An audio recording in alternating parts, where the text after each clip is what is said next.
મજામાં? તો ફરી એકવાર આપણે આવી ગયા લેક્ચર નંબર 3. આજના લેક્ચરની અંદર આપણે વાત કરવાની છે વાયુના કેટલાક નિયમો. આગળના લેક્ચરની અંદર તમે દબાણ કઈ રીતના માપવું ઇન ડિટેલ શીખી ગયા અને તાપમાન કઈ રીતના માપવું એ આપણે શીખવાડતા નથી. વાય કારણ કે થર્મોમીટર મૂકી દો એટલે તાપમાન મેજર થઈ જાય. એ તો એકદમ સિમ્પલ છે, એટલા માટે એની કોઈ અગત્યતા છે નહીં. પણ હા, દબાણની ખૂબ અગત્યતા હતી, એટલા માટે એક આખો લેક્ચર તમને દબાણ વિશે સમજાવી દીધું. હવે તમે ફિનિક્સમાંથી એમને લગતા એક્ઝામ્પલ સોલ્વ કરી શકો છો. તો આજના લેક્ચરની અંદર આપણે વાત કરવાના છીએ વાયુના નિયમો. કોના નિયમો?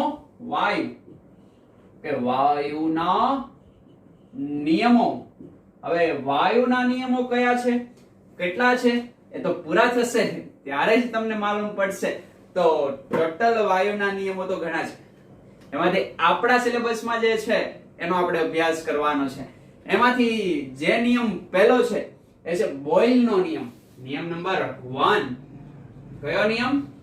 તો કે બોયલનો નિયમ. બોયલ એક વૈજ્ઞાનિક હતા, ખ્યાલ આવે છે? એ તો હતા જ, પણ આપણે એના નિયમની વાત કરવાની છે. આ બોયલનો નિયમ એ વાયુના કયા પેરામીટર, યાની કે પેરામીટર માલુમ છે ને તમને? દળ હોય છે, મોલ હોય છે, દબાણ હોય છે, કદ હોય છે અને તાપમાન. આ વાયુના પેરામીટર્સ છે. હવે આ પેરામીટર્સ માંથી આ બોયલનો નિયમ કોના વચ્ચે સંબંધ આપે છે? તો એકદમ સિમ્પલ છે. બોયલનો નિયમ આપણને દબાણ અને કદ વચ્ચેનો સંબંધ આપે છે. કોના વચ્ચેનો સંબંધ આપે છે? દબાણ અને કદ, યાની કે પીવી. પી બોલે તો દબાણ અને વી બોલે તો કદ. તો એની આપણે વાત કરવી છે. એનું સેન્ટેન્સ લખીએ આપણે. કઈ રીતે લખશું? તો કે બોયલનો નિયમ યાની કે અચળ તાપમાને, યાદ રાખજો તાપમાન કેવું રાખવાનું છે? કોન્સ્ટન્ટ. અચળ તાપમાને વાયુનું દબાણ એ તેના કદના વ્યસ્ત પ્રમાણમાં હોય છે. બસ આ સેન્ટેન્સ થઈ ગયું, એકદમ સિમ્પલ. હવે આને મારે ગાણિતિક રીતે લખવું હોય તો કઈ રીતના લખી શકાય? તો કે વાયુનું દબાણ P એ તેના કદના વ્યસ્ત પ્રમાણમાં હોય છે. ખ્યાલ આવે છે? તો સમપ્રમાણતાની નિશાની 1/v. આને કહેવાય બોયલનો નિયમ. અન્ડરસ્ટેન્ડ થાય છે? પણ અહીંયા લખવું પડશે શું? તો કે અચળ તાપમાન. તાપમાન કેવું હોય છે ત્યારે? ચોક્કસ. આ ઉપરાંત બીજી વાત કરીએ તો સમાન મોલ, યાની કે મોલ એની સંખ્યા કેવી હોય છે? સમાન. એને પણ તમે અચળ કહી શકો છો. એટલું અન્ડરસ્ટેન્ડ થઈ જાય કે ન થઈ જાય? ઓકે, હવે આપણે આગળ વાત કરવી છે. આકૃતિ દ્વારા હું તમને સમજાવું. દાખલા તરીકે એક આ કન્ટેનર છે. કન્ટેનર યાની કે પાત્ર. આ પાત્રમાં વાયુ ભરેલો છે. વાયુ ખબર ને? મુક્ત કદ ધરાવે, આખા પાત્રમાં ફેલાયેલો છે. ઠીક છે? હવે અહીંયા હું આના દબાણને ઇન્ક્રીઝ કરું, ખ્યાલ આવે છે? કે કદને ઇન્ક્રીઝ કરું. તમે ધ્યાનથી જોજો. હવે આ પાત્રની જગ્યાએ પાત્ર હું મોટું કરી દઉં છું. એનો એ જ વાયુ છે, મોલની સંખ્યા સમાન છે. આ પાત્ર મેં મોટું કરી દીધું. હવે તમે મને એ જણાવો, કદમાં વધારો થયો કે ઘટાડો? Very good. કદમાં શું થયો?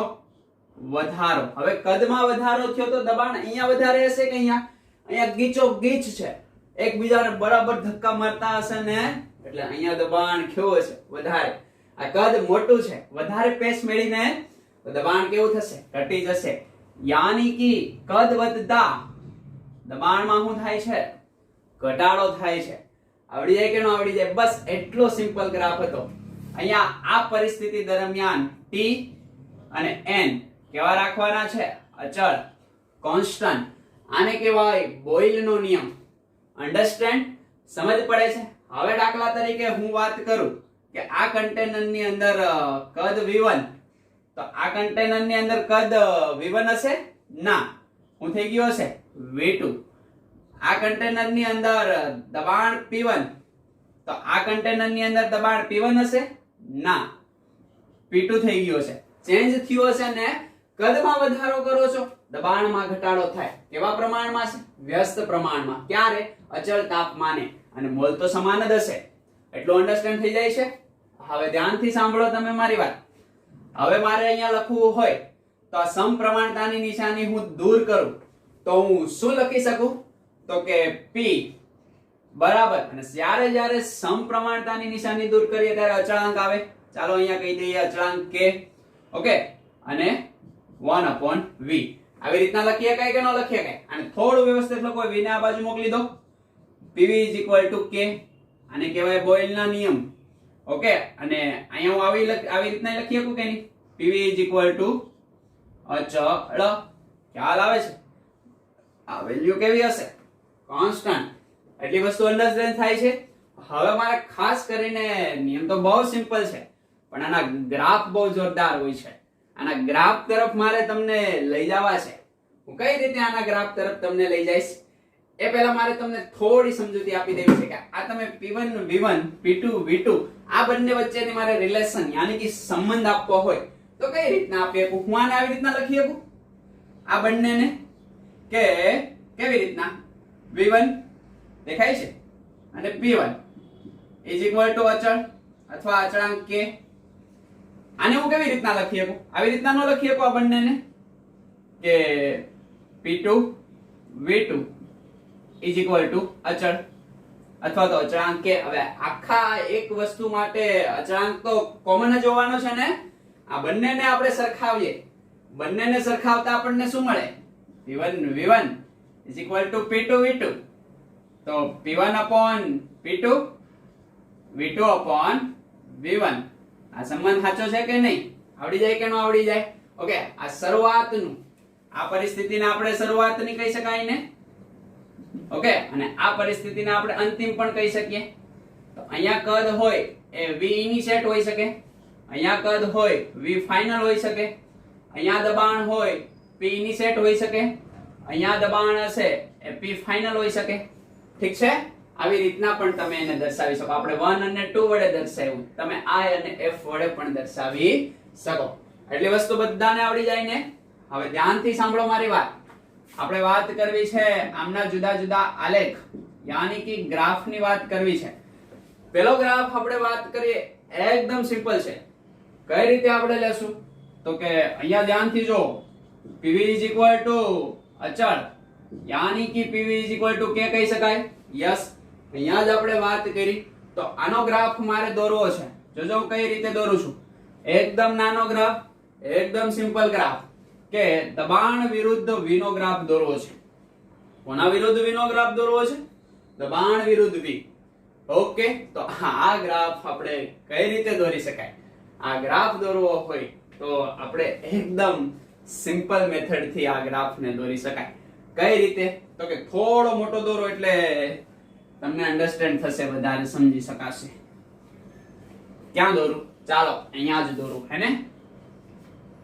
દેખાય છે બધાને લાઈન? દેખાશે. દેખાઈ જશે. ઠીક છે? આ ગ્રાફ છે કોના વિરુદ્ધ? તો કે દબાણ વિરુદ્ધ કદનો ગ્રાફ. દબાણ વિરુદ્ધ કદનો ગ્રાફ. PV = અચળ છે ને? તો ઠીક છે તમને. હવે આ ગ્રાફ જોવો તો અહીંયા P/1/V કે દબાણ વધે તો કદ ઘટે, કદ વધે તો દબાણ ઘટે. કારણ કે વ્યસ્ત પ્રમાણ છે ને. તો હું આવી રીતના દોરી શકું કે ન દોરી શકું? જો દબાણ ઘટાડું છું, તમને બધાને દેખાય છે દબાણ ઘટે છે? દબાણ ઘટે છે તો કદ વધે છે. દેખાય છે બધાને? ખ્યાલ આવે છે? આ કોઈ એક તાપમાન છે T કે T તાપમાન આખા દરમિયાન કોન્સ્ટન્ટ હશે.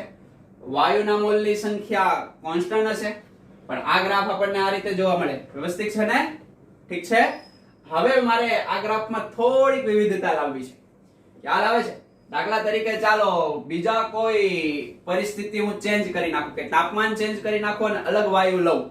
એનું તાપમાન ચેન્જ હશે ને? એનું તાપમાન આપણે ચેન્જ લઈએ. અથવા આનું નાનું તાપમાન ચેન્જ કરીએ તો આ ગ્રાફ મને આમ નથી મળતો. કેમ મળે છે? આ ગ્રાફ મને આવી રીતના મળે છે. દેખાય છે? તો આ એક તાપમાન હશે T. બંને ડિફરન્ટ છે ને કે સેમ હશે? જો બંને તાપમાન સેમ હશે તો ગ્રાફ માથે જ આવશે, પણ ડિફરન્ટ છે એનો મતલબ ગ્રાફ આવો જોવા મળ્યો. આને બોયલના નિયમનો ગ્રાફ કહેવાશે. એટલું અન્ડરસ્ટેન્ડ થાય છે? હવે મારે તમને એ સમજાવવું છે કે અહીંયા તાપમાન કોનું વધારે હશે, કોનું તાપમાન ઓછું હશે. ખ્યાલ આવે છે? તો દાખલા તરીકે આને હું T1 કહી દઉં તો આને હું T2 કહી શકું ને. ઓકે, હવે કોનું તાપમાન વધારે હશે અને કોનું તાપમાન ઓછું હશે એના માટે હર વખતે તમે એક મેથડ ને શીખી લેજો. એ મેથડ નો તમારે વારંવાર ઉપયોગ કરવો પડશે. તો આ બંનેમાંથી એકને કોન્સ્ટન્ટ લઈ લેવાનું. દાખલા તરીકે હું કોન્સ્ટન્ટ લઉં છું કોને, તો કે હું કોન્સ્ટન્ટ લઉં છું v ને. અહીંયા v સમાન થાય ને બંને માટે, દેખાય છે? બંને માટે કદ કેવું છે અહીંયા સમાન. ત્યારે જોવાનું, ત્યારે તમે જોવો છો તો દબાણ આના માટે કેટલું થાય છે, તો કે આ ગ્રાફ T2 છે એટલે P2 થશે. અહીંયા જો દબાણ કેટલું થશે, અહીંયા દબાણ P1 થશે. એટલું અન્ડરસ્ટેન્ડ થાય છે તમને? હવે જો કોણ મોટું છે, P2 મોટું છે કે P1? અહીંયા 1 હોય તો અહીંયા 2 હોય. જેમ જેમ ઉપર જતા જાવ તેમ વેલ્યુ વધે ને, અહીંયા 0 હોય.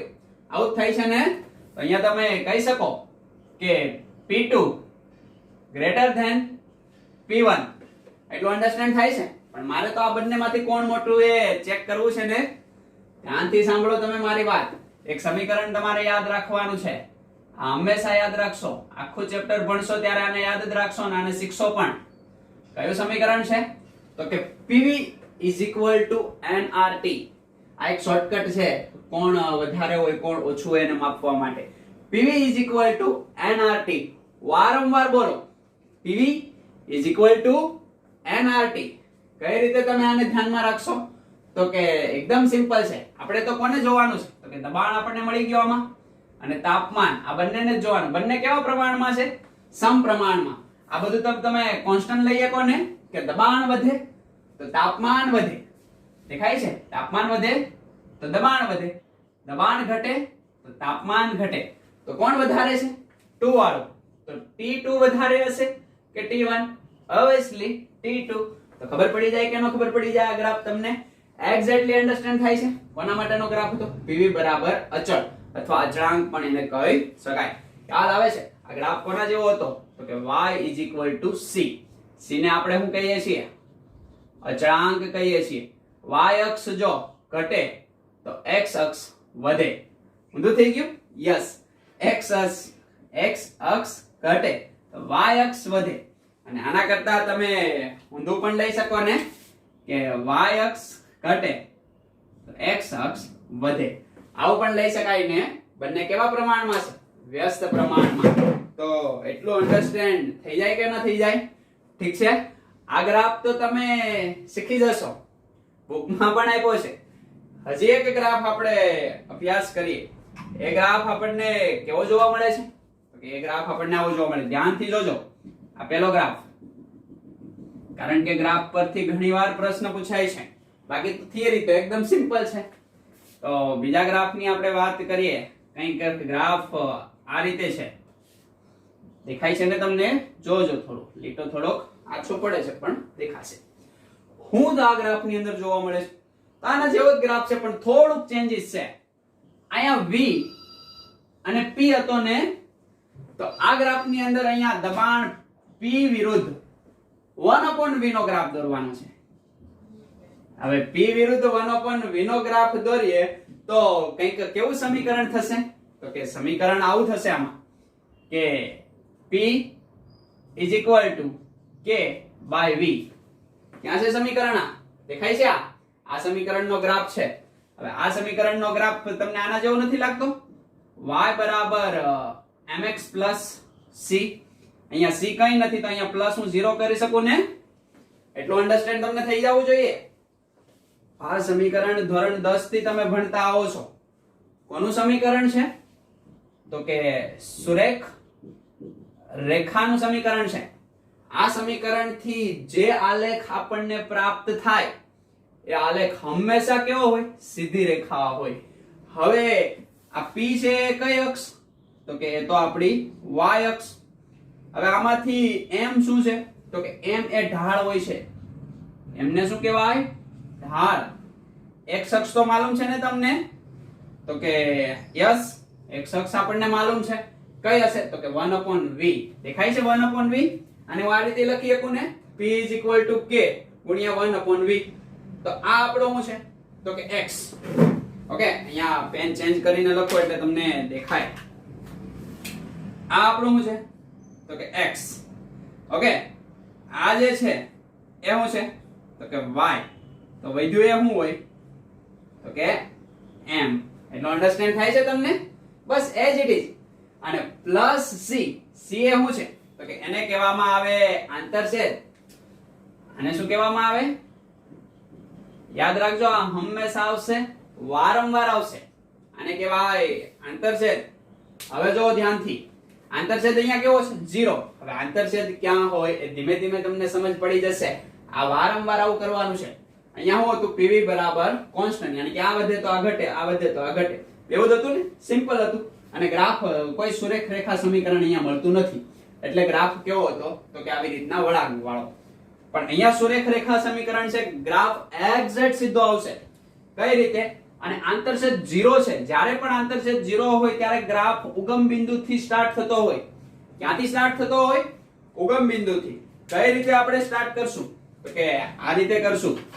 જોજો, જેમ જેમ p વધે એમ 1/v વધે છે ને v ઘટે છે. પણ 1/v તો ડાયરેક્ટલી પ્રોપોર્શનલ ટુ છે અને p directly proportional two 1/v. તો આ 1/v આખું વધે તો p આખું વધે ને એનો મતલબ તો એમ જ થશે કે v ઘટતો હશે. પણ 1/v વાળો ગ્રાફ છે, દેખાય છે ને? આ બંને ડિફરન્ટ છે. p વિરુદ્ધ v છે, p વિરુદ્ધ 1/v છે. એટલું અન્ડરસ્ટેન્ડ થાય છે તમને? ધ્યાનથી સાંભળો, યાની કે ધ્યાનથી જોશો પણ ને. કઈ રીતે જોશો તો કે ઉગમ બિંદુથી સ્ટાર્ટ થશે. કેમ ખબર પડી તો કે આંતરછેદની વેલ્યુ કેટલી છે 0. જ્યારે આંતરછેદની વેલ્યુ 0 હોય ત્યારે ગ્રાફને ક્યાંથી સ્ટાર્ટ કરવો? ઉગમ બિંદુમાંથી. એટલું અન્ડરસ્ટેન્ડ થાય છે ને? તો ત્યાંથી સ્ટાર્ટ કરીએ તો p directly proportional two 1/v છે ને, વધતું જશે. યસ, આ રીતે વધશે ગ્રાફ. Very good. આ કોઈ એક તાપમાન છે, ખ્યાલ આવે છે? મારે હજી એક તાપમાને ગ્રાફ લેવો છે. એ ગ્રાફ મને આમ જોવા મળ્યો. આ એક તાપમાન છે, બંને ડિફરન્ટ છે. દાખલા તરીકે આને 1 કહી દો અને આને 2 કહી દો. કોણ મોટું છે, કોણ નાનું છે? ફરીવાર આપણે ચેક કરવું હોય તો કોઈ એક અક્ષને સમાન લઈ લેશું ને. કઈ અક્ષને સમાન લઈએ? તો ચાલો આપણે આ અક્ષને સમાન લઈ લઈએ. ધ્યાનથી જોજો. કઈ અક્ષ તો કે આ એક અક્ષ દેખાય છે રેડ કલરની લાઈન થી. તો આ જે છે એ અહીંયા ટચ થાય છે ને આ જે છે એ અહીંયા ટચ થાય છે.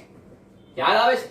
તો અહીંયા જે ટચ થાય છે એ આ તાપમાન માટે છે. એટલે આ P2 આ P1. એટલું અન્ડરસ્ટેન્ડ થઈ જાય છે તમને? હવે હું આના માટે શું લખીશ તો કે તમે જાણી ગયા PV nRT. P વધે તો T વધે ને. તો કયો P મોટો છે? P2 મોટો છે કે P1? તમે સમજી ગયા. P2 greater than P1. તો અહીંયા શું થશે? T અને T, આ 1 અને 2. ઓકે, આ શું થશે 2. આવડી જાય કે ન આવડી જાય? આ ગ્રાફ પણ તમને સમજાઈ જાય ને? સીધી રેખા છે, ઉગમ બિંદુમાંથી પસાર થશે. y બરાબર mx c સુરેખ રેખા સમીકરણ છે. વારંવાર આવી રીતના ગ્રાફ દોરવાનો છે. સમજ પડશે ને બધાને? અને ધ્યાનથી ધ્યાનમાં રાખજો. એટલું અન્ડરસ્ટેન્ડ થાય છે? હવે આવા ગ્રાફ તો ઠીક છે, આ તો ટેક્સ્ટ બુક ની અંદર આપ્યા હોય. પણ મારે આ લેક્ચર ને ક્યાં સુધી પહોંચાડવો છે તો કે જેઈ અને નીટ. જો કે નીટ સુધી તો પહોંચી જ ગયો છે, પણ જેઈ સુધી જો મારે આ લેક્ચર ને પહોંચાડવો હોય તો થોડાક ગ્રાફ એક્સ્ટ્રા પણ મારે તમને કરાવવા પડશે. કઈ રીતે? એ પહેલા તમે આ આખી થિયરી દેખાય છે ને, ઓકે, એને સાપી દો વિડિયોને પોઝ કરીને. ઓકે, ચાલો હવે આપણે સ્ટાર્ટ કરીએ પાઇપના ગ્રાફ.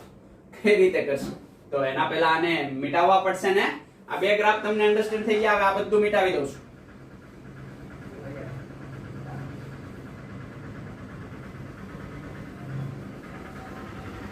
રેડી? ધ્યાનથી સાંભળજો મારી વાત. આ ચેક કરવું પડશે.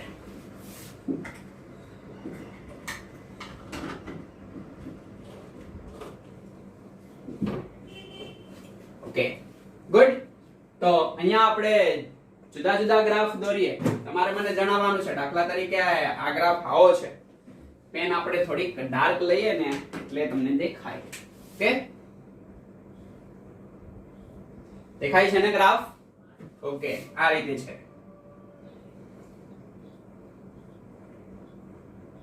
ઓકે, તો આના માટે આપણે દોરવું હોય તો કઈ રીતે દોરશું? તો જો કે આ ગ્રાફ P વિરુદ્ધ T નો છે.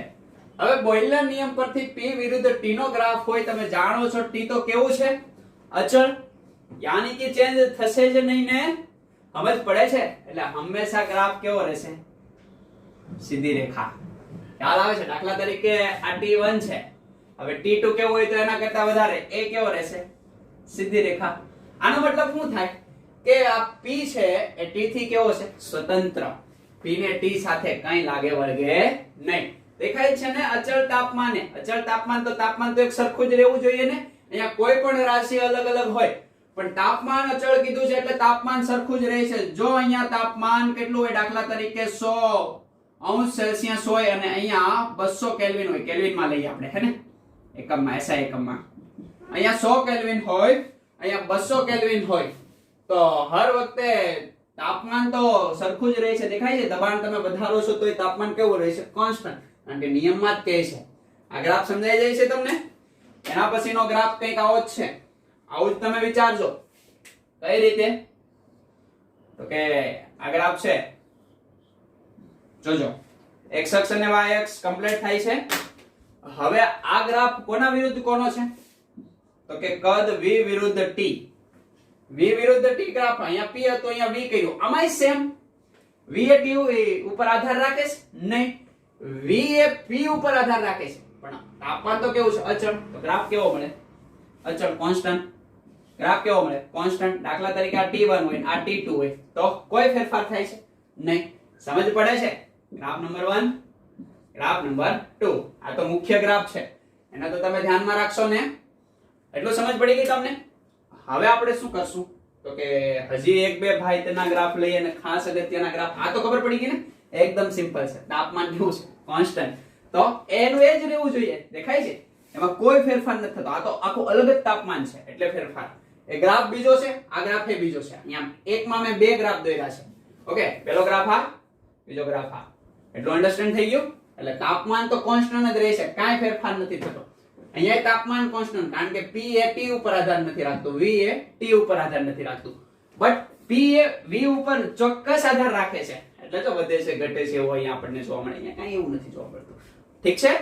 હજી તમને હું ગ્રાફ આપું. Graph number 3. જોજો આ ગ્રાફ. કઈ રીતે જોશો? તો કે PV વિરુદ્ધ. આ ગ્રાફ કોનો છે? તો કે PV વિરુદ્ધ દબાણ P નો ગ્રાફ છે. હવે ભાઈ PV, આ સમીકરણ તમે અહીંયા જ જોયું. PV બરાબર તો અચળ છે, તો એ દબાણ ઉપર આધાર રાખે નહીં. કારણ કે જો દબાણ વધશે તો કદ ઘટશે અને આ વેલ્યુ કેવી રહેશે? અચળ રહેશે ને આ જ વેલ્યુ છે. તો આખો PV અહીંયા આપ્યું છે, તો PV એ દબાણ ઉપર આધાર ન રાખે ને હર વખતે કેવું રહે? અચળ. અન્ડરસ્ટેન્ડ થઈ જાય કે ન થઈ જાય? આ ગ્રાફને ખાસ સમજજો. ચાલો આ ગ્રાફનો જવાબ તમે આપશો. થોડું અઘરું લાગશે, એકવાર શીખી જશો પછી મેળ આવી જશે. અહીંયા PV વિરુદ્ધ P છે, અહીંયા PV વિરુદ્ધ V છે. સેમ થાય ને? PV તો કેવો છે? કોન્સ્ટન્ટ, અચળ છે. તો શું કરશો તમે? અહીંયા પણ PV ની વેલ્યુમાં કઈ ફેરફાર નહીં થાય. જો અહીંયા PV ની વેલ્યુ 5 હોય તો એ 5 જ રહી છે. તમે દબાણ વધારો છો કે કદ વધારો છો, આ બંનેનો ફરક પડે, પણ PV તો કેવો રહે? અચળ. કારણ કે V અહીંયા જતો રહે તો સમપ્રમાણતાની આ બાજુ શું રહે? અચળાંક રહીને. એટલું આવડી જાય કે ન આવડી જાય? બસ આવા ગ્રાફને તમારે વારંવાર ધ્યાનમાં રાખવાના છે. આ તો ઠીક છે, વિડિયોને પોઝ કરીને છાપી દો. રેડી? 3 ગ્રાફ, આ 4 ગ્રાફ દોરી નાખ્યા. પેલું લખી નાખ્યું હશે તમે. હવે આમાં તો તમારી પાસે ટાઈમ છે જ ને, તમે હોય એટલો ટાઈમ લઈ શકો.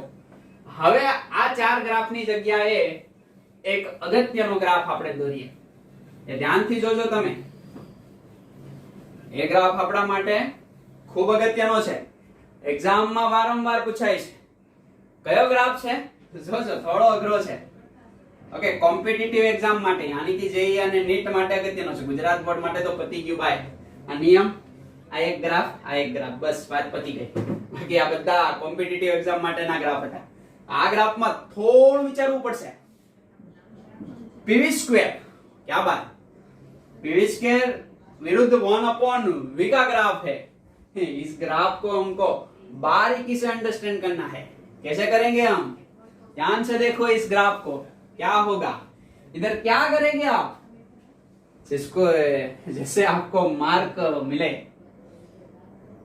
જણાવો જણાવો. રેડી? વિચાર્યો છે? વિડિયો પોઝ કરીને વિચારી શકો તમે. કંઈ નથી કરવાનું. આપણો નિયમ દેખાય છે તમને? કારણ કે આમાં પીવી દેખાય છે, તો પીવી બરાબર અચળ હોય ને, બસ એ જ લઈ લેવાનું. પીવી બરાબર અચળ. ખ્યાલ આવે છે તમને? ઓકે. હવે અહીંયા સ્ક્વેર છે અને અહીંયા 1/v છે, તો હું આમાં ફેરફાર કરી શકું. દાખલા તરીકે બંને બાજુ v વડે ગુણી દઉં. આ તો છે જ, એને ગુણ્યા v કરું, આ અલગ પેનથી કરું, હે ને? એટલું તો છે જ ને. બંને બાજુ હું કોના વડે ગુણું છું? v વડે. આ બાજુ હું v વડે ગુણું તો આ બાજુ મારે v વડે ગુણવું પડે ને. સમજ પડે છે? તો હવે આ શું થઈ ગયું? Yes, pv square. આ અચળને હું k કહી દઉં તો હું આને આવી રીતના ન લખી શકું 1/v. કારણ કે અંશ છે એ છેદમાં જાય તો છેદના છેદમાં જાય ને, ખબર ને? છેદનો છેદ ઓકે ક્યાં જાય? અંશમાં. તો આ રીતે લખી શકાય કે ન લખી શકાય? થોડું મેં આવડતું થશે, મેળવી ગયો છે આ ગ્રાફમાં. કારણ કે આ ગ્રાફ એ વાલા है. ઓકે, એટલે થોડા મગજ દોડાના પડેગા. આવા તો વારંવાર પૂછે. બસ તમારે ખાલી સમીકરણને પકડી રાખવાનું, ગ્રાફ દોરવાનો. પીવી બરાબર અચળ, તો કે આ ગ્રાફ.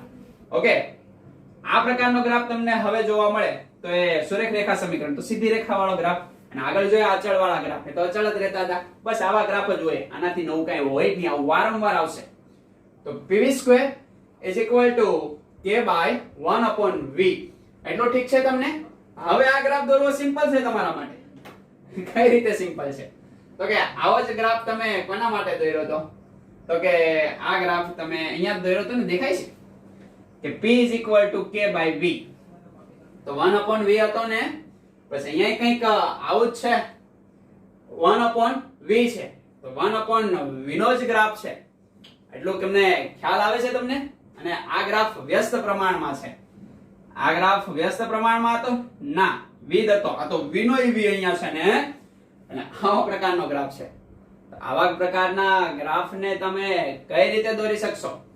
કે 1/v અને pv સ્ક્વેર, કે 1/v ઘટે તો pv સ્ક્વેર વધે. આને આખું એક જ વિચારો ને તમે, આને x વિચારી લો. ખ્યાલ આવે? જો આ વેલ્યુ ઘટે તો આ વેલ્યુ વધે, આ વેલ્યુ વધે તો આ વેલ્યુ ઘટે. આવડી જાય કે ન આવડી જાય તમને? એકદમ સિમ્પલ છે. તો આને ગ્રાફને આવો દોરી દેખાય છે. pv સ્ક્વેર ઘટે છે તો 1/v વધે છે, 1/v ઘટે છે તો pv સ્ક્વેર વધે છે. બસ આવો ગ્રાફ આપણને અહીંયા જોવા મળે છે. તમને આવું બનાવતા આવડતું હોવું જોઈએ તો ગ્રાફ તમને આવડી જશે. એટલે સેમ છે ને? ખ્યાલ આવે છે? હવે ધ્યાનથી સાંભળો મારી વાત, કે આ બોયલના નિયમથી જે કાંઈ આપણને ગ્રાફ મળે છે, આ ગ્રાફને આપણે સમતાપી, તાપમાન સમાન છે ને, સમતાપી ગ્રાફ અથવા તો વક્ર કહેવામાં આવે. એને કયા વક્ર કહેવામાં આવે? સમતાપી. બધાને જ સમતાપી વક્ર. ઇંગ્લિશમાં બોલે તો આઇસોથર્મ. ઓકે, આઇસોથર્મ કહેવામાં એને આવે. એટલું અન્ડરસ્ટેન્ડ થશે તમને? ઓકે, આ વસ્તુને તમારે ખાસ ધ્યાનમાં રાખવાની છે. રેડી? અહીંયા બોયલનો નિયમ ખતમ થાય, તમારો બોયલનો નિયમ સ્ટાર્ટ થાય. એકદમ ધ્યાનથી આને તમે જોઈ જાઓ. ઠીક છે? સપો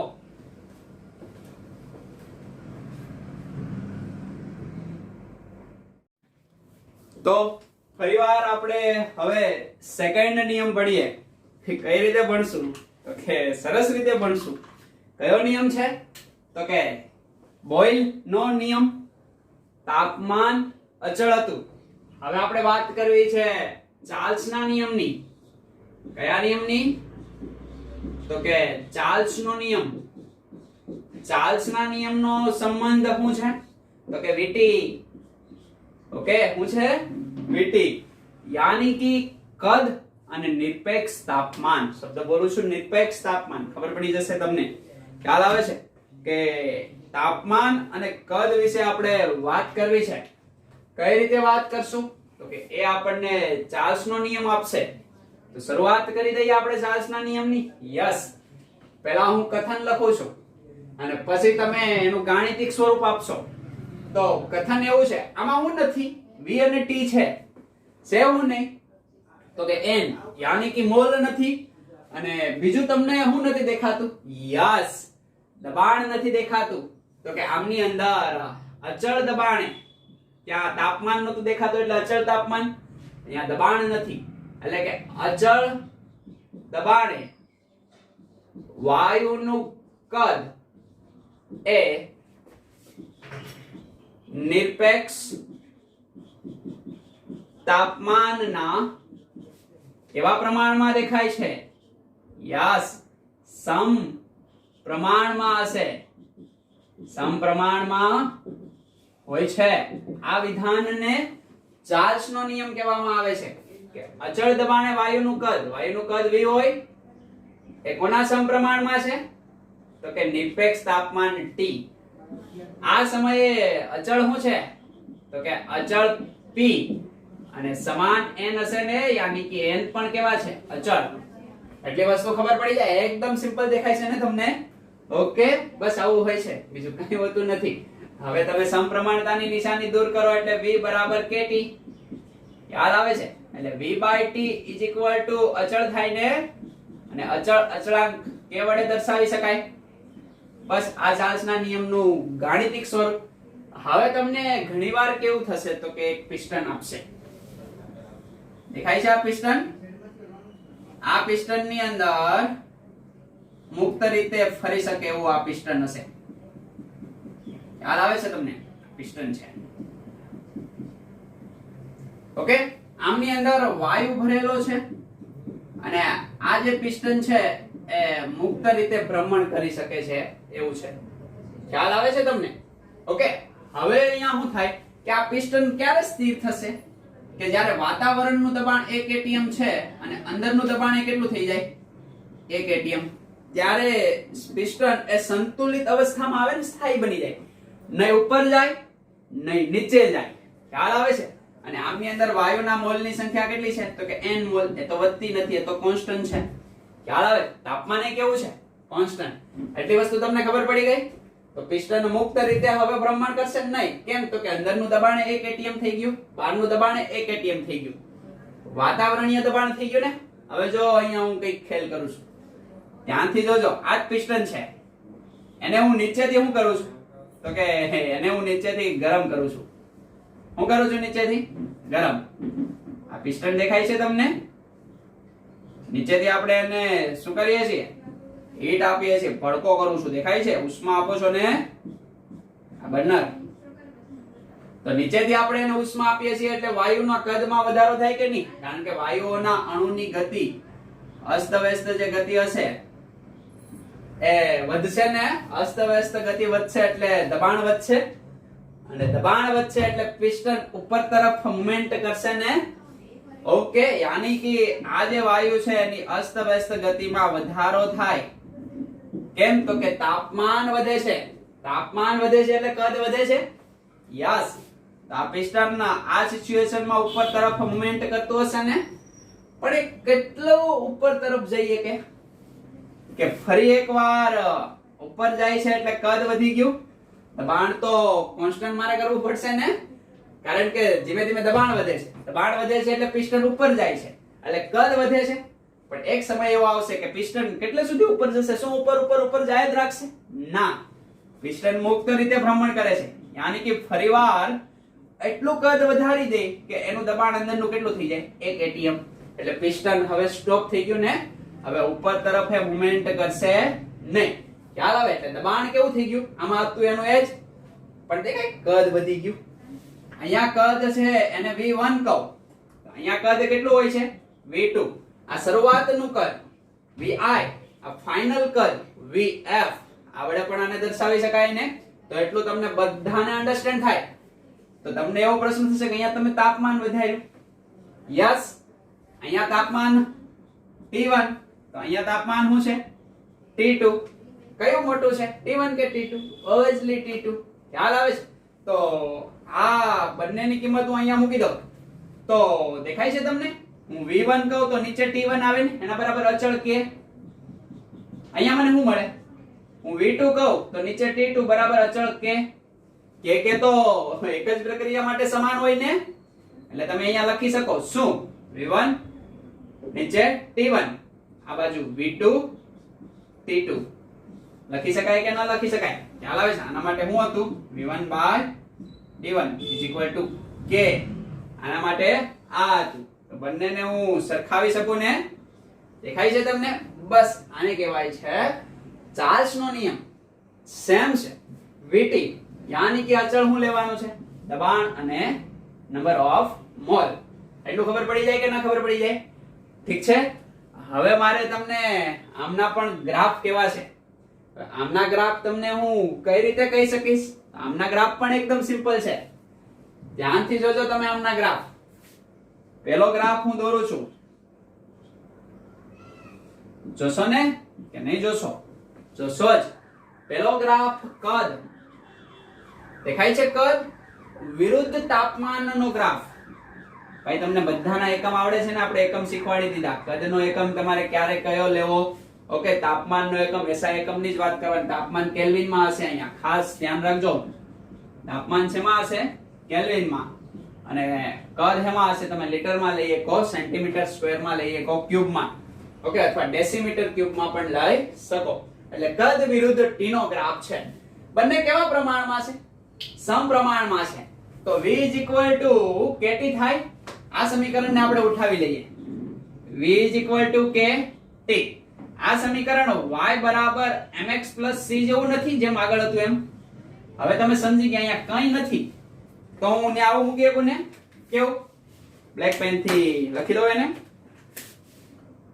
પ્લસ 0 આવું લખીએ કઈ કે ન લખીએ કઈ તો આ વસ્તુ શું દર્શાવે છે આંતરછેદ ફરી એકવાર યાદ દેવરાવી દઉં આ તો તમને ખબર જ છે y અક્ષ આમાં x અક્ષ કોણ છે યસ ગુડ તાપમાન તો આ m એ શું હોય એ તો ઢાળ હોય ને એટલું ખબર પડી જાય છે તમને વેરી ગુડ ત્યાં આઈ થિંક આગળનામાં ઢાળ દર્શાવવાનો બાકી હતો એ તમે અહીંયા હવે શીખી લેશો એટલે ત્યાં પણ તમે ઢાળ દર્શાવી શકો જોજો કઈ રીતે ઢાળનો કન્સેપ્ટ બાકી હતો એ તમે અહીંયા શીખી જાવ અને સેમ કન્સેપ્ટ આગળમાં તમારે એપ્લાય કરવાનો છે આગળ કોના નિયમમાં બોયલના નિયમમાં આને આપણે કઈ રીતે દોરશું તો કે સીધી રેખા મળે છે આંતરછેદ 0 છે યાની કે ઉગમ બિંદુથી સ્ટાર્ટ થશે ઉગમ બિંદુથી સ્ટાર્ટ થશે તો એને આ રીતે દોરી શકાય ને ખ્યાલ આવે કે નો ખ્યાલ આવે હવે જો આમની અંદર આંતરછેદ તો કેવો થઈ ગયો 0 થઈ ગયો એટલે અહીંથી સ્ટાર્ટ કર્યું જો આંતરછેદ હોત તો કે કઈથી સ્ટાર્ટ કરે ઢાળની વેલ્યુ પોઝિટિવ છે દેખાય કે માઈનસ દેખાય છે નહીં પોઝિટિવ તો આને ઢાળ કહેવાય સિમ્પલ જો સમજી ગયા બસ આવું જ કરાય આને શું કહેવાય ઢાળ ઢાળ બરાબર શું થાય છે તો કે અચળાંક k બસ આમાં બીજું કાંઈ હોતું છે નહીં સમજ પડે છે તમને હવે આને હું દાખલા તરીકે P1 કહું ખ્યાલ આવે છે તો બીજો ગ્રાફ દોરું કે બીજા દબાણ માટે તો બીજો અલગ જ મળે ને તો આ P2 કહી શકું હવે તમે મને એ જણાવો કે P1 મોટું હોય કે P2 એના માટે મેં તમને શું શીખવાડ્યું હતું કે કોઈ એક અક્ષને તમારે કોમન લેવાની ચાલો આ અક્ષને તમે અહીંયા કોમન લીધી યાની કે સમાન હું લીધો t ત્યારે ચેક કરી લેવાનું કે v માં શું ફેરફાર થાય છે તો કે v તો અહીંયા 2 છે આ અહીંયા ટચ થાય છે આ અહીંયા ટચ થાય છે દેખાય છે તમને આને હું v2 કહું કારણ કે જેમ જેમ ઉપર જાય એમ વધતું જાય છે આ v1 અને v2 એમનો સંબંધ તમે કઈ રીતે આપી શકો તો ઓબ્વિયસલી v2 એ v1 કરતા મોટું છે ને તો તમારી પાસે ફરી એકવાર આદર્શ વાયુનું સમીકરણ PV is equal to nRT અહીંયા v છે અને બીજું તમારે કોને ધ્યાનમાં લેવાનું છે p ને આ p છે તો આ વધે તો આ ઘટે કે નહીં બંને વ્યસ્ત પ્રમાણમાં છે આમે ખબર પડી જાય એકને આ બાજુ મોકલી દો ખ્યાલ આવે છે કારણ કે આ તો કેવું છે કોન્સ્ટન્ટ અચળ p વધે તો v ઘટે બંને સાથે છે એટલે તકલીફ બંને સામસામા હોત તો બંને વધે અને બંને ઘટે પણ સાથે છે એટલે v આમ જશે ને તો v ઘટે તો p વધે તો v ઘટે ખ્યાલ આવે છે તો અહીંયા P2 અને V2 આ બંનેમાંથી કોણ મોટું હશે? યસ, P1 મોટું હશે. કોના કરતા? P2 કરતા. આવડી જાય કે ન આવડી જાય? ખ્યાલ આવે છે તમને? બસ આ રીતે તમારે અહીંયા કામ કરવાનું હોય છે. કોણ મોટું છે? તો કે અહીંયા લખી દો કે P1 એ મોટું છે કોના કરતા? P2 કરતા. ક્યાંથી આવ્યું આ ખબર પડી ગઈ ને તમને? સમજ પડે છે? ઠીક છે એટલું? તો આવું તમને આવડતું હોવું જોઈએ. જ્યારે પણ દબાણ અચળ હોય, દબાણ કેવું હોય? અચળ હોય, અને ત્યારે જે ગ્રાફ જોવા મળે એ ગ્રાફને કહેવામાં આવે આઇસોબાર. આઇસોબાર ગ્રાફ. ખ્યાલ આવે છે? આઇસોબાર અથવા તો ગુજરાતી એનું કે સમદાબી ગ્રાફ. સમદાબી વક્ર. ખ્યાલ આવે છે? આવું એને કહેવામાં આવે. આવડી જાય કે ન આવડી જાય? આ ઉપરાંત બે ત્રણ ગ્રાફની આપણે ચર્ચા કરીએ. કઈ રીતે બે ત્રણ ગ્રાફની ચર્ચા કરશું? ધ્યાનથી જોજો તમે. આ ગ્રાફ તો તમારા ગુજરાત બોર્ડમાં દોરવાનો છે, એટલે આવડી જાય કે ન આવડી જાય? બસ આમાં બીજું કઈ હોતું છે નહીં. એટલું ગ્રાફમાં ખાસ આગળ પણ તમે ધાર આપી દેશો ને.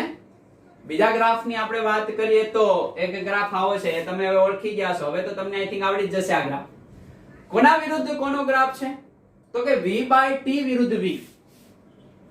V/T વિરુદ્ધ V નો ગ્રાફ છે. તો કે V/T આપણે સમીકરણ દેખાય છે? V/T = K. અચળ છે ને? આ તો અચળ છે. V ફરે તો આ તો અચળ રહીને. આગળ જ જોયું તો PV વિરુદ્ધ અલગ અલગ નો ગ્રાફ, બસ એના જેવો જ છે. કયું સમીકરણ વાપરશો?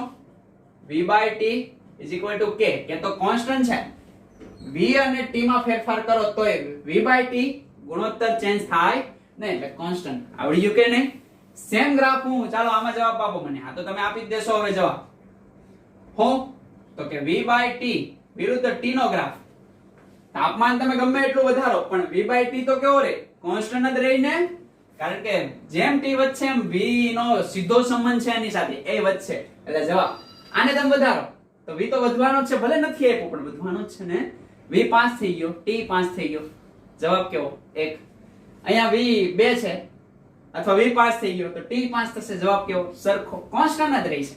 એટલે આ ગ્રાફ એ કેવો તમને જોવા મળે? આવો જોવા મળે. ખ્યાલ આવે છે તમને? આ પહેલો ગ્રાફ, આ બીજો ગ્રાફ. ત્રીજા ગ્રાફની વાત કરું.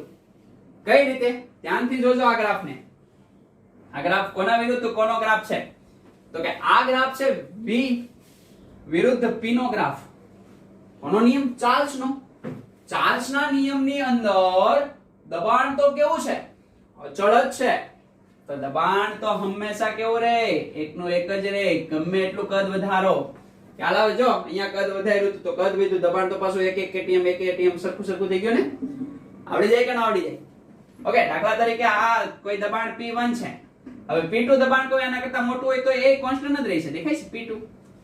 આના સિવાય કેટલા બધા આપ્યા હોય તો બધા હરખા જ રહીને. હવે ગ્રાફ નંબર 4 આના જેવો જ છે ગ્રાફ. જોજો કઈ રીતે.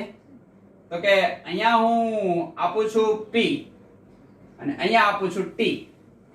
હવે તમને ખબર છે T નો V સાથે સંબંધ છે પણ T નો P સાથે કોઈ સંબંધ છે નહીં. દેખાય છે? અચળ દબાણ. દબાણ તો આ નિયમમાં અચળ જ રહેવાનું છે ને. તો અહીંયા તે તમે સેમ ગ્રાફ દોરી શકો કે ન દોરી શકો? કઈ રીતે સેમ ગ્રાફ દોરો? તો કે આ રીતે. દેખાય છે? આ P1 છે, આ P2 છે, કાંઈ ફેર નથી પડતો. અહીંયા એક એટીએમ છે, એક એટીએમ જ રહી. અહીંયા બે એટીએમ છે, બે એટીએમ જ રહી. ગમે એટલું તાપમાન વધારો. જો તાપમાન જેમ જેમ ઉપર જાય એમ વધતું જાય છે પણ દબાણ ફેરફાર થાય છે નહીં. કેમ નથી થતું? તો કે ચાર્લ્સના નિયમમાં દબાણ કેવું હોય છે? અચળ હોય છે. જેવી રીતના ચાર્લ્સના નિયમમાં V/T કેવું હોય છે? અચળ હોય છે. એ રીતે આપણને આ ગ્રાફ જોવા મળે. એટલી વસ્તુ બેટર અન્ડરસ્ટેન્ડિંગ થઈ જાય કે ન થઈ જાય? ખ્યાલ આવે છે તમને? ધ્યાનથી આને જોઈ જાઓ. તમે જોઈ જશો કે નહીં? યસ, તમે ધ્યાનથી આને જોઈ જશો. ચાલો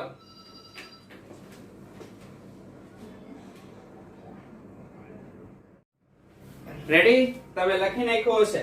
જેટલું હવે ડિસ્પ્લે ઉપર દેખાય છે બધું અગત્યનું છે. આના પરથી મારે તમને અહીંયા મેં ખાલી તાપમાન નથી લખ્યું, અહીંયા મેં નિરપેક્ષ તાપમાન લખ્યું છે. આનો મતલબ સમજાવવો છે. નિરપેક્ષ તાપમાન એટલે એને હંમેશા તમારે તાપમાનને કેલ્વિન એકમમાં લેવું પડે અને કેલ્વિન નો માપદંડ એ કહેવાય. પણ આપણે ખાલી કેટલું ધ્યાનમાં રાખવાનું છે એ જ વસ્તુ હું તમને અહીંયા કહીશ. બીજી એક્સ્ટ્રા વસ્તુની કઈ જરૂર છે નહીં. પ્રશ્ન હિલવો જોઈએ. प्रश्न को अगर हिला डालेंगे तो हम आगे बढ़ेंगे. ख्याल આવે છે ને તમને? બસ આ કામ આપણે કરવાનું છે. તો કઈ રીતે કરશું? તો કે આના જેવો જ હું તમને અહીંયા ગ્રાફ દોરવાનું છું. કેવો ગ્રાફ? પણ આ હેમાં છે કેલ્વિન માં છે ને. હવે અહીંયા જે હું ગ્રાફ દોરું છું એ ગ્રાફ જોજો તમે ખાસ ધ્યાનથી. હવે તમે જાણો છો કેલ્વિન માંથી અંશ સેલ્સિયસ માં અહીંયા 0 કેલ્વિન છે ને. કેટલું કેલ્વિન છે? 0 કેલ્વિન. પણ 0 અંશ સેલ્સિયસ થઈ જાય તો આ ગ્રાફ એજ ઇટ ઇઝ મારે આમ જ દોરવો પડે ને. જોજો અહીંયા કઈ અક્ષ? આ પહેલા વાળો ગ્રાફ છે. ખ્યાલ આવે છે? પહેલા વાળા ગ્રાફ ને હું ઈ લાઈન ને જ કઈ રીતે દોરું? તો કે આ રીતે જ દોરું છું. આ ગ્રાફ છે. ઓકે,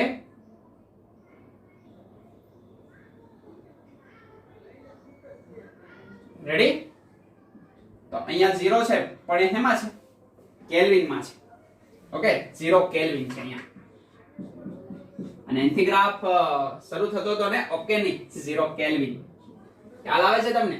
ઓકે, ડિફરન્ટ લખી દઈએ. ઓકે ઓકે ક્યાં છે? Okay 0 kelvin. એટલો અન્ડરસ્ટેન્ડ તમને થાય છે? હવે આ બંને ગ્રાફ ને તમે જો એજ ઇટ ઇઝ સરખા જ ગ્રાફ દોરવાના છે. પરંતુ આ જે ગ્રાફ છે ને એ 0 અંશ સેલ્સિયસ થી મારે સ્ટાર્ટ કરવો છે. તો આ તો અહીંયા 0 કેલ્વિન છે ને. હવે અંશ સેલ્સિયસ વાળો ગ્રાફ લઉં તો એ ગ્રાફ ક્યાંથી સ્ટાર્ટ થશે? હકીકત તો એ 0 કેલ્વિન. ઓકે, યાની કે તાપમાન 0 કરી દો તો કદ 0 થઈ જાય. આવો એક કાલ્પનિક ખ્યાલ છે. પ્રયોગશાળામાં આવી વસ્તુ આપણને એક્ઝેક્ટલી જોવા મળે નહીં. તો ધ્યાનથી સાંભળો મારી વાત. આ દેખાય છે તમને? યાની કે 0 કેલ્વિન તાપમાને ગ્રાફ આ રીતે મળે છે. કોના વિરુદ્ધ કોનો ગ્રાફ છે? તો કે V વિરુદ્ધ T નો જ ગ્રાફ છે. સમજ પડે છે? પણ હવે આ ગ્રાફ ને હું આ રીતે લંબાવું છું. દેખાય છે? અહીંયા જે લંબાવું છું ત્યારે જે આ વેલ્યુ મને મળે છે ને, આ વેલ્યુ મળે છે -273.15 કેલ્વિન. અને -273.15 કેલ્વિન ને તમે કયો છો 0 અંશ સેલ્સિયસ. કયો છો કે નહીં? તો આને કહેવાય નિરપેક્ષ શૂન્ય તાપમાન. આને કયું તાપમાન કહેવાય? નિરપેક્ષ શૂન્ય તાપમાન. અને આ તાપમાન એક કાલ્પનિક ખ્યાલ છે. કારણ કે આ તાપમાને ઓકે યાની કે -273.15 કેલ્વિન તાપમાને કદ એ કેવું થઈ જાય છે? શૂન્ય થઈ જાય છે. અને વાયુનું કદ કોઈ દી શૂન્ય થાય નહીં. એ પરિસ્થિતિ લેબ ની અંદર શક્ય નથી. એટલે કે કાલ્પનિક ખ્યાલ છે. આવડી જાય કે ન આવડી જાય? બસ આ ગ્રાફમાં એટલો જ ડિફરન્ટ તો બાકી એજ ઇટ ઇઝ છે. એટલે જો અહીંયા મેં કાલ્પનિક લાઈન વડે દર્શાવ્યું. આ બરાબર છે. તો આ ગ્રાફમાં એટલો સુધારો કરવામાં આવ્યો. દેખાય છે તમને? અહીંયા જો 0 થી સ્ટાર્ટ થતું હતું. હકીકત તો એ ત્યાંથી નો થાય. કારણ કે 0 કેલ્વિન ઓકે 0 કેલ્વિન તાપમાને કદ કેવું છે? તો કે 0, જે શક્ય છે નહીં. પરંતુ -273.15 કેલ્વિન તાપમાને 0 એ શક્ય છે. ખ્યાલ આવે કે નો ખ્યાલ આવે? બસ આ રીતે છે. જો અહીંયા કદની કંઈક વેલ્યુ તો છે જ એટલી, એ હોય જ છે. તો આ ગ્રાફમાં સુધારો કરવામાં આવ્યો. એટલો અન્ડરસ્ટેન્ડ તમને થઈ ગયો? નિરપેક્ષ શૂન્ય તાપમાનનો ખ્યાલ આવ્યો. અને આ ગ્રાફમાં કોના વિરુદ્ધ કોનો? તો કે તાપમાનનો એકમ કેલ્વિન. અને તમે દબાણનો એકમ લીટર પણ લઈ શકો અથવા તો ડેસીમીટર પણ લઈ શકો. ખ્યાલ આવે છે? આ અચળ કોના માટે છે? તો કે ચાર્લ્સનો નિયમ અચળ દબાણ માટે છે. અને સમાન એમ તો અહીંયા રહેશે જ ને. એટલી વસ્તુ અન્ડરસ્ટેન્ડ થઈ જાય કે ન થઈ જાય? બસ હવે આના આધારિત કેવા પ્રકારના ફેરફાર થાય છે એના માટેનું મારે તમને એક સમીકરણ આપવું છે. અહીંયાથી ખબર પડી ગઈ કે અંશ સેલ્સિયસમાં તાપમાન નહીં, તાપમાનને કેલ્વિનમાં લ્યો. અને કેલ્વિન માપકમનો ઉદ્ભવ થયો ક્યાંથી? નિરપેક્ષ તાપમાનમાંથી. એને જ નિરપેક્ષ તાપમાન કહેવામાં આવે. કે તાપમાનનો એસઆઈ એકમ શેમાં લેવાનો? કેલ્વિન. અહીંયા કેલ્વિન, અહીંયા કેલ્વિન. એટલું ઠીક છે? ઓકે, અને ધ્યાનથી તમે જોજો. આ સમજ પડે છે ને? અહીંયા 0 કેલ્વિન તાપમાને કદ શૂન્ય થાય. કદ શૂન્ય થાય નહીં.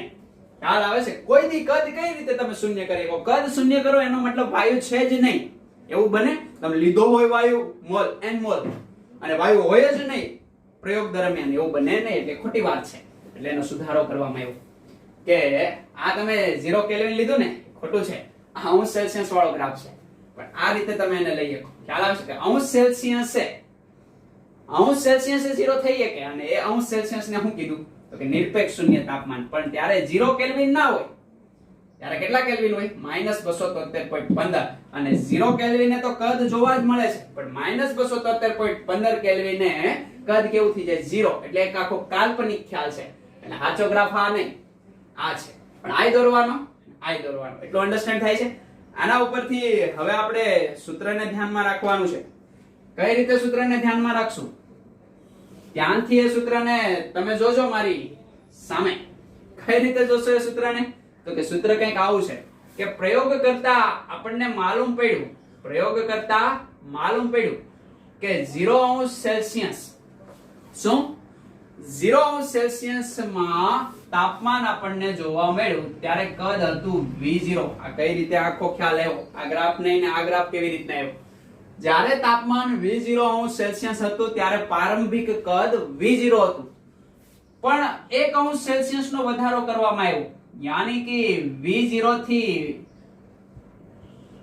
V0 શું 0 અંશ સેલ્સિયસ થી 1 અંશ સેલ્સિયસ તાપમાનમાં વધારો કરવામાં આવ્યો, ત્યારે કદમાં થતો વધારો કેટલો જોવા મળ્યો?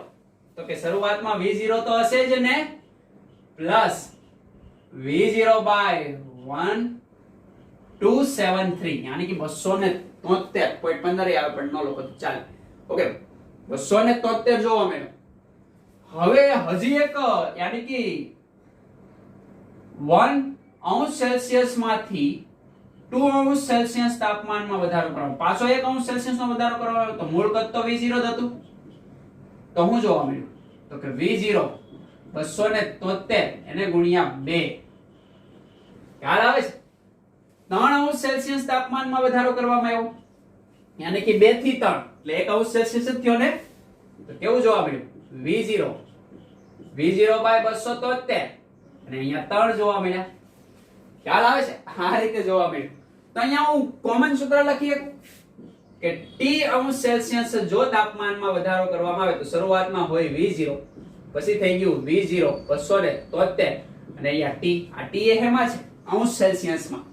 ખ્યાલ આવે છે? જોજો અંશ સેલ્સિયસ માંથી કેલ્વિનમાં કઈ રીતે રૂપાંતરણ થાય છે અને તમારે ખાસ ધ્યાનથી જોવાનું છે. ખ્યાલ આવે છે ને તમને? જોજો. તો આ પ્રકારની ઘટના આપણને જોવા મળી. હવે આ પ્રકારની ઘટના જોવા આપણને મળી તો આને આપણે કઈ રીતે જોશું?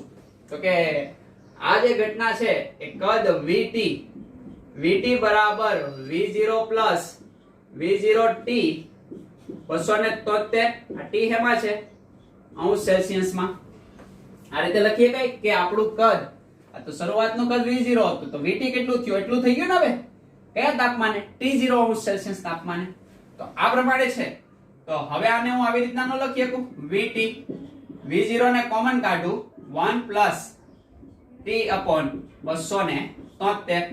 તો VT is equal to V0 તો કોમન છે. ઓકે, અહીંયા 1 વડે 273 ને ગુણી દઉં એટલે 273 પ્લસ T. નીચે કેટલા વધે? 273. તો VT શું છે? VT is equal to V0 273 T અંશ સેલ્સિયસ. આને હું હવે કેલ્વિન કહી શકું કે નહીં? કેલ્વિન કહી શકું કે નહીં? ખ્યાલ આવે છે? અને નીચે શું આવી ગયું? 273. ખ્યાલ આવે છે તમને? નીચે શું આવી ગયું? 273. કારણ કે અંશ સેલ્સિયસ પ્લસ 273 એટલે તાપમાન શેમાં આવી ગયું? તો કે કેલ્વિનમાં. તાપમાન શેમાં આવી ગયું? કેલ્વિનમાં. દેખાય છે? ખ્યાલ આવે કે નો ખ્યાલ આવે? તાપમાન આપણે શેમાં લેશું? અહીંયા આવે કેલ્વિનમાં. આ રીતે સમીકરણની આપણને સાબિતી પ્રાપ્ત થાય. દેખાય છે તમને? આ કેલ્વિન વાળું થઈ ગયું ને, અહીંયા લખી દો કેલ્વિન. આ નીચે વાળું કઈ લખવાની જરૂર છે નહીં, બાકી ઘણા ઉડાડી દેશે. તો એટલો તમને ખ્યાલ આવી જાય. આના ઉપરથી આ ગ્રાફમાં સુધારો કરીને આવા પ્રકારનો ગ્રાફ આપવામાં આવ્યો કે ગ્રાફમાં હકીકત શેમાં લખવામાં આવે છે? કેલ્વિનમાં. અને કેલ્વિન જો સાબિત થઈ ગયું કે કેલ્વિન ઇઝ ઇક્વલ ટુ, હવે હું લખી શકું તો કે 273 પ્લસ ટી. 15 લખી શકો બરાબર, 0.15 તમે બધે જ કરી શકો. આ ટી એ શું છે તો કે તાપમાન અંશ સેલ્સિયસમાં. ઓકે, અને આ તો કેલ્વિન છે જ, તો કેલ્વિન માપક્રમ આને કહેવામાં આવે. મળી જાય સાબિતી. હવે આ પ્રશ્નને થોડોક મારે ચેન્જ કરવો હોય, જેવી રીતના તમારી ટેક્સ્ટ બુક ની અંદર 1 અંશ સેલ્સિયસમાં વધારો કર્યો છે, એવી રીતના હું ઘટાડો કરી શકું ને. તો ઘટાડા માટે તમારી પાસે સૂત્ર તો કોમન છે, એકનું એક જ દેખાય છે. આ જ સૂત્ર છે. આમની અંદર આ ટી દેખાય છે તમને. આ ટી બરાબર, જો 2 1 હતા તો મેં 1 મૂક્યો, અહીંયા 1 જ હોય ને, 1 નો લખો તોય ચાલે. 2 હતા તો 2 મૂક્યા, 3 હતા તો 3 મૂક્યા. તો ટી ને તમે માઈનસ એ કરી શકો ને. કઈ રીતે માઈનસ કરી શકો? દાખલા તરીકે 2 હોય, -2 તો -2 મૂકી દો તો તમારો જવાબ આવો આવે. યાની કે તમારું તાપમાન આવું છે. ઓકે, યાની કે 0 અંશ સેલ્સિયસ એ V0 છે, તો -1 અંશ સેલ્સિયસ એ તમારું તાપમાન કેટલું હશે તો કે V0 minus, okay, V0 by 273 હશે ને. -2 અંશ સેલ્સિયસ કરું તો તાપમાન કેટલું થઈ જાય? V0 માઈનસ 2, V0 273 થાય ને. -3 અંશ સેલ્સિયસ કરું તો V0 માઈનસ 3 V0 273 થઈ જાય ને. બસ તો એ જ છે આ સૂત્ર કે આમાં આ જે વેલ્યુ છે T અંશ સેલ્સિયસ ની અંદર, T ની વેલ્યુ જે અંશ સેલ્સિયસ ની અંદર છે એ પોઝિટિવ એ હોઈ શકે અને નેગેટિવ એ હોઈ શકે. અંશ સેલ્સિયસ ખ્યાલ આવે છે ને તમને? નેગેટિવ વાળો આ પોઝિટિવ વાળો, બંને વેલ્યુ આવડી જાય કે ન આવડી જાય? બસ એટલી વસ્તુ તમારે ખાસ ધ્યાનમાં રાખવાની છે. કોના નિયમમાં? ચાર્લ્સના નિયમમાં. ઓકે, આ બંને ગ્રાફ તમને સમજાઈ ગયા ને? ખ્યાલ આવે? આનો સમજાય કાંઈ વાંધો ના, એક તો સમજાય ને. બસ આ વસ્તુ કહેવાની છે. નિરપેક્ષ શૂન્ય તાપમાન એવી પરિસ્થિતિ હોતી નથી, કારણ કે એ પરિસ્થિતિએ તમારા વાયુનું દબાણ કેવું થઈ જાય છે? 0 થઈ જાય. દબાણ 0 હોય, તમે દબાણ લીધું હોય પછી તાપમાન વધારો છો, સોરી તાપમાન ઘટાડો છો, દબાણ 0 થઈ જાય, આવી કન્ડિશન બની શકે ને. એ કન્ડિશન શક્ય જ નથી. તમારી પાસે પેન છે ને તમે કહો છો પેન નથી, આ શક્ય છે? નથી. તો અહીંયા પણ એવી વસ્તુ શક્ય થતી નથી. ખ્યાલ આવી જાય કે નો ખ્યાલ આવી જાય? દેખાય છે બહુ વ્યવસ્થિત રીતે? એકદમ ધ્યાનથી આને તમે જો.